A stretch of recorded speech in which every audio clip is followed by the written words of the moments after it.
Bismillahirrahmanirrahim. Në emër të Allahut, mëshiruesit, mëshirëbërësit. Të nderuar teleshikues të televizionit Koha, mirë se vini në emisionin Mesazhe Ramazani 2025.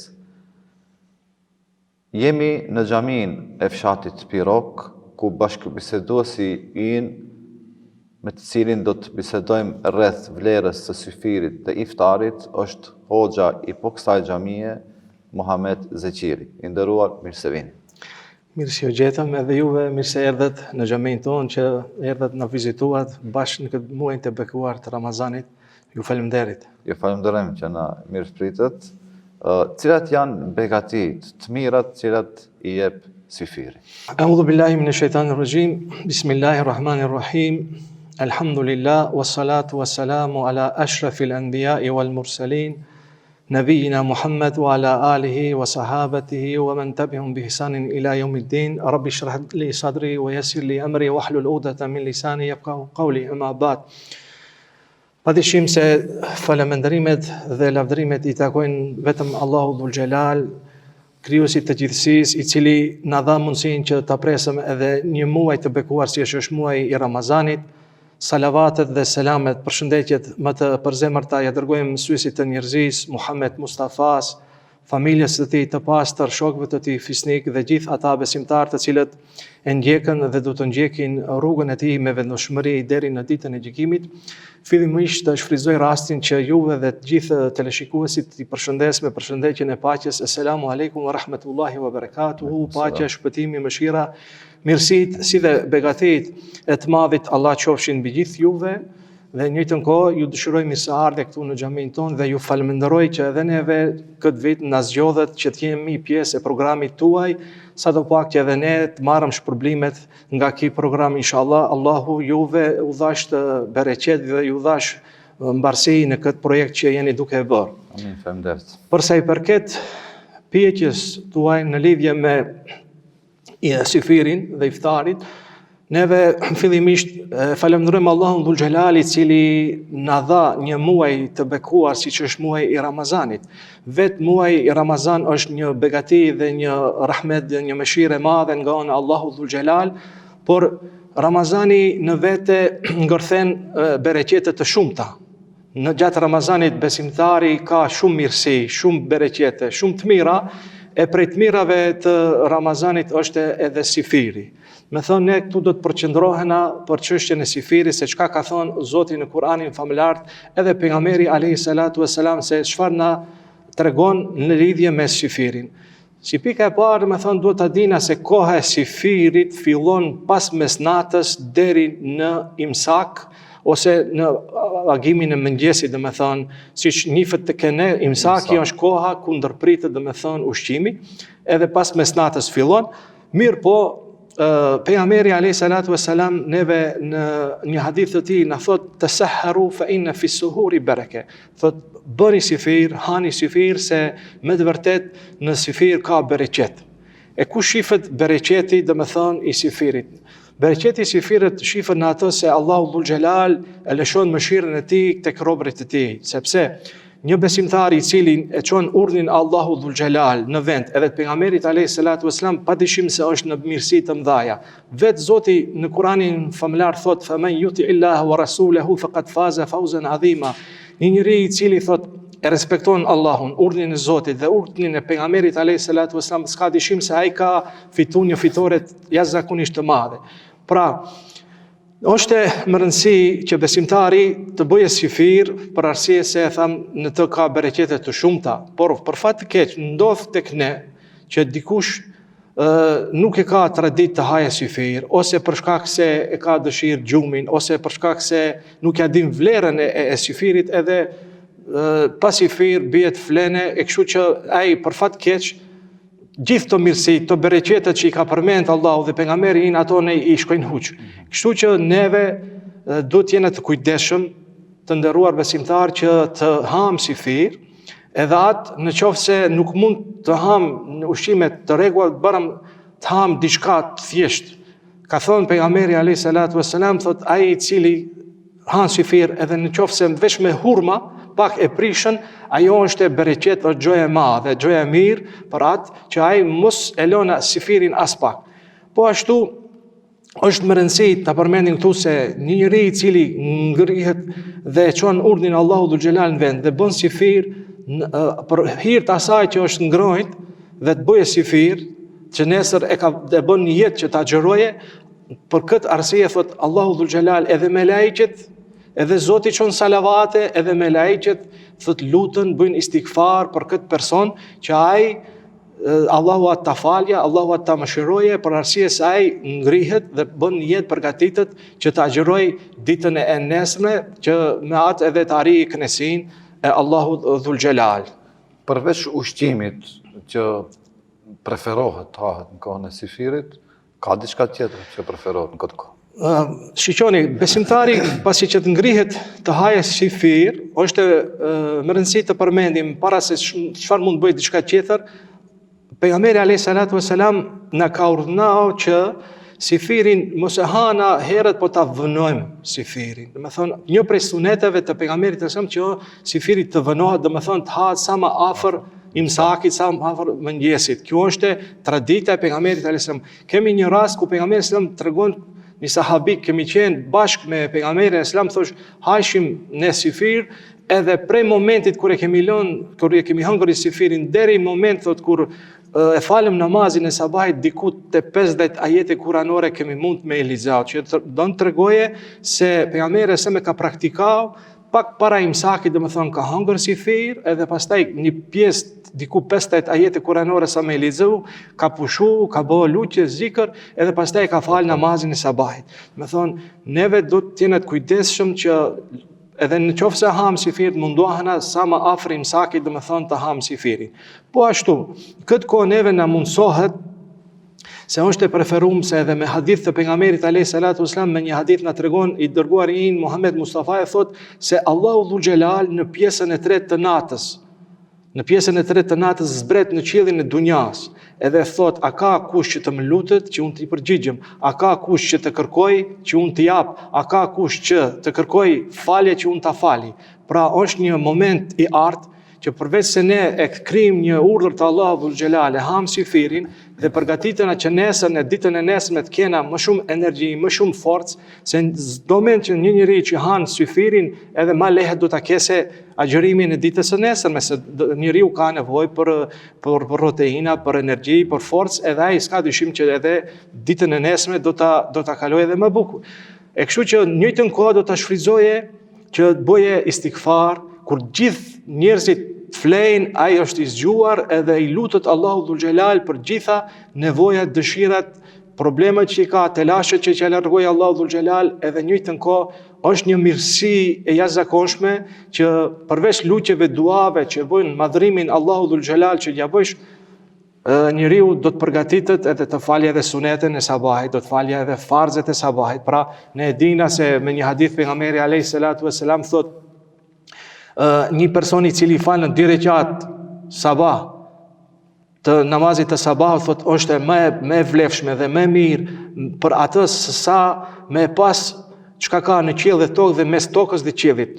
Do të thonë të posedojsh pasuritë e qiellit, tokës dhe çka ka mes tokës dhe qiellit, përsëri ato 2 rekat namaz që do t'i falim janë më të vlefshme tek Allahu dhul xhelal se sa e tërë dunjoja që na hipet neve. Pasi që do vihet dita një ditë çdo gjë që mund ta kesh, ta posedojsh këtë dunjë, do të shkatërrohet, do të zhduket, ndërsa ai namazi, ajo lutja, ai istigfari që ka bëu Allahu dhul xhelal, ato me lajqet e shkruan edhe nesër do të vijë dita që Allahu dhul xhelal do të na shpërbleje për këto mirësitë, për këto niyetet e mira që i kemi, këto istigfaret, madhrimet që ja bëjmë Allahu dhul xhelal, agjërimin në përgjithësi, gjitha veprat të mira që i bëjmë me niyet të pastër për hir të Allahu dhul xhelal, inshallah Allahu nesër do të na shpërblejë gjithëve. Kjo ishte sa i përket syfirit, sa i përket iftarit, cilat janë begatit, mirësit e iftarit? Paras, edhe diçka tjetër se ndul pimenç, vlera e sifirit është në atë se pejgamberi sallallahu ka thonë sifiri e dallon agjërimin e muslimanit nga jo muslimani.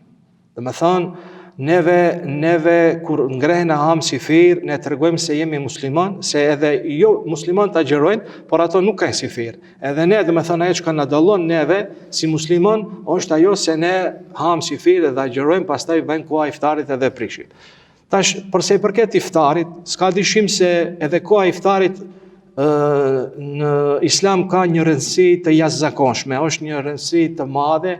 Iftari, koha e iftarit, do të thonë, është me konsenzus të dietarëve islam, është kur perëndon dielli, do të thonë me thirrjen e ezanit të akşamit, hin koha e iftarit. Edhe ashtu na ka lajmërau pejgamberi alayhis salatu wasalam që kur perëndon dielli, atëherë lirisht aja që agjeron mund të çelja iftar dhe të prishja dhe të haje, do të thonë iftar. Iftarin pejgamberi alayhis salatu wasalam thotë përderisa njerëzit e vënojnë thot si firin dhe e shpejtojnë iftarin, janë në mirësi, në begati. Duhet kena kujdes o vëllezër që kur rompi iftari mos e neglizhojmë dhe mos e vënojmë. Ne jemi njerëz që punojmë, por duhet ta planifikojmë që në brenda ditës nëse punojmë kur vjen koha e iftarit kthejmë te familja, te shtëpia dhe të çelim iftar bashkë me familjen. Do të thonë, s'ka dyshim se sot jetojmë me një kohë shumë dinamike dhe njerëzit është problem ti tu bësh me një sofër. Jashtë Ramazanit kur njerëzit hanë në shtëpia nuk është si më përpara janë tu bë gjithë rreth sofrës dhe kanë hëngur bashkë. Por sot është pak problem ti tu bësh njerëzit, do thonë është problem i kohës që tu bësh njerëzit rreth sofrës. Dhe tash në Ramazan është një mundësi e jashtëzakonshme që neve bëjmë një jetë, agjerojmë edhe në kohën e iftarit jemi bashkë.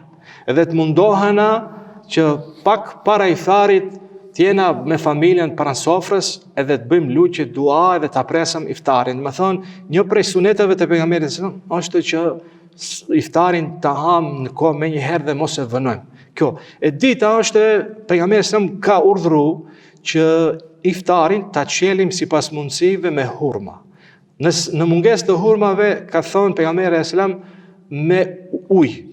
Në mungesë të ujit mund të çelim edhe me çfarëdo gjë tjetër, por është e sunet, është e preferuar që të çelim iftar me hurma, për arsye se hurma është një ushqim e cila më shpejt pastaj e tretën ushqimin, do të thonë ndihmon edhe ka sheqer edhe e kompenzon mungesën e sheqerit në gjak.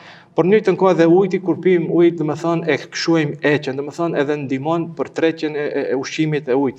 Tash tek ne është traditë që ne çelim iftar dhe ham iftarin përgjithësi në botën arabe, se kum pas rast, do të thonë në botën arabe ka një praktikë krejtësisht tjetër, ata çelin iftar, pushojnë një kohë, falin namaz, pastaj e han ushqimin. Kjo është besoj për shëndetin është edhe më mirë se nuk e randon do të thonë trupin, se njeriu i cili gjithë ditën është i unët, pastaj han shumë, do të thonë tepër, edhe pastaj ajo i bën probleme edhe shëndetit. Në këtë rast pejgamberi alayhis salam thotë kur do hani ushqim, thotë ndanja atë lukthin, thotë ndanja në 3 pjesë. Një pjesë thotë bënja për ushqimin, një pjesë bënja për ujtin, edhe lëngjet dhe një pjesë tjetër do ta mbajmë për atë frimarjen, do të thonë, me qëllim që kemi edhe shëndet më të mirë. Kjo përse i përket, do të thonë, suneteve të iftarit, po ashtu, do të thonë, është e preferuar në iftar, do të thonë, bëjmë dua, bëjmë lutje, do të thonë, ti lutën Allahu Dhul Xhelal, pasi që është koha në të cilën Allahu Dhul Xhelal nuk i kthen lutjet prapë. Vetë pejgamberi alayhis salam thot me një hadith të tij që lutja e agjëruesit në kohë të iftarit nuk kthehet prap. Po kemi edhe një ngjarje që tregon nga historia islame me Musaun alayhis salam. Tregohet se Musa alayhis salam si pejgamberi i Zotit dhe si kelim, si ai që ka fol me Allahun Dhul Xhelal, kur ishte në kodrën Turi Sina dhe bisedonte dhe i zbritte Teurati, mes tjerash Musa alayhis salam e pyeti Allahun Dhul Xhelal, thot: o Zot, mu më bëne pejgamber, mu më zgjodhe, më dallove për këtë krijesave tjera, mu më mundsove që të flas me ti, të dëgjoj ti, a e ke respektuar dhe e ke nderuar ndonjë tjetër më shumë se sa mua. Ndërsa Allahu Dhul Xhelal çka i tha? O Musa, thot, unë do të vijë thot një kohë, fi akhiri zaman, në kohën e fundit e kish për qëllim në kohën e umetit të Muhamedit a.s. si pejgamberi i fundit dhe vule e pejgamberëve, dhe vijë një umet që do t'u hap një muaj të bekuar siç është muaji i Ramazanit, dhe ato do të agjërojnë atë muajin e bekuar të Ramazanit, edhe në kohën e iftarit kur ato do të presen për çel iftar, në atë kohë thot, unë thot mes meje dhe teje tash, se jemi duke bisedu, ka 70.000 perde. Mes meje dhe teje si pejgamber, duke bisedu ku kam bëj 70.000 perde. Do të vijë thot koha që unë do ta çoj te umeti Muhamedit a.s. në muajin e Ramazanit, duke ato agjëruar, dhe kur do vijë koha e iftarit, thot mes meje dhe atyre agjëruesve nuk do të kesh asnjë perde.